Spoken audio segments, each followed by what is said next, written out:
Həftə sonu bir günümdən uzun bir vlogla qarşınızdayam. Hər səhər olduğu kimi bu dəfə də yeri yığanda köpüş imkan vermirdi və hara gedirəmsə ora arxamcan düşmüşdü. Ümumiyyətlə onda xasiyyətdir. Mən əgər yeri yığıramsa, nəyisə düzəldirəmsə, bilmirəm oyun olsun deyə, bilmirəm inad olsun deyə, minni gəlir, dağıdır, imkan vermir ki, işimi rahat görüm, ağzını alır, gördüyünüz kimi dartışdırır ki, yəni aparma. Yarım saat düz inadlaşandan sonra köpüşdən artıq gördüm ki, başı qarışdı, otaqdan çıxdı və mən də fürsətdən istifadə tez qapını örtdüm, başladım yeri yığmağa. Mənim maraqlıdır, siz hər dəfə yeri yığanda plastinanı çırpıb sonra yeri yığırsınız, yoxsa necə? Və yeri yığıb bitirəndən sonra keçirəm mətbəxə.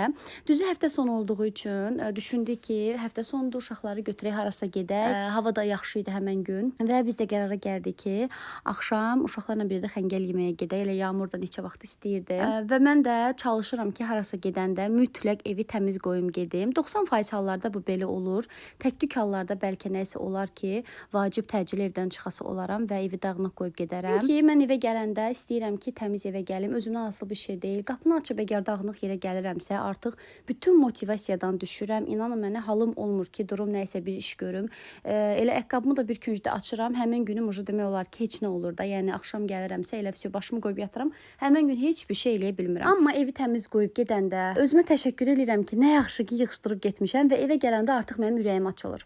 Bəs siz necə evi bir yerə gedəndə tələsik hazırlaşıb, dağıdıb, töküb gedənlərdənsiz, yoxsa ki, hər yeri yığışdırıb, təmizləyib sonra çıxırsınız? Mən isə işlərimin arasında gördüm ki, üzlərim quruyub, gəldim biraz üzümə nəmləndirici krem, serum falan çəkdim. Sonra isə saçlarımın forması xoşuma gəlmədi. Dedim, yox, belə saçla getsəm, istədiyim kimi qalmayacaq. Ona görə də duş aldım və saçlarımı qurudub forma verdim. Əslində qası saçlarımı hardasa il yarım bundan öncə, hətta bəlkə də 2 il olar keratin elətdirmişdim, amma həqiqətən də çox keyfiyyətli eləmişdi. Usta sağ olsun. Sadəcə elə bir ki, uclarda düzlüyü qalır. Sadəcə dibdən çıxan hissələrdən, hansı ki, öz saçlarım dalğalı çıxır.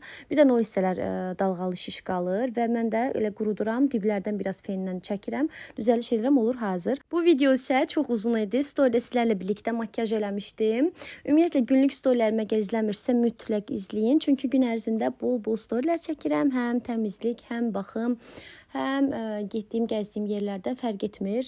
Storydə bol-bol həmişə çəkilişlər eləyirəm sizin üçün. Gəldik məkana çatdıq. Zalda adam çox olduğu üçün biz gəlib kabinetdə əyləşdik. Düzü bu məkanda ilk dəfə idi oluruq, amma həqiqətən də çox bəyəndim. Məkan özü sakit, səliqəli, gözəl yer idi.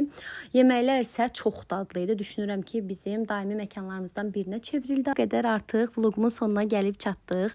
Əgər vlogumu bəyəndinizsə, səhifəmə abunə olmağı və videonu like edib şərhlərdə fikirlərinizi yazmağı unutmayın ki, mənə də motivasiya verəsiniz və mən də sizin üçün bol-bol vloqlar çəkim.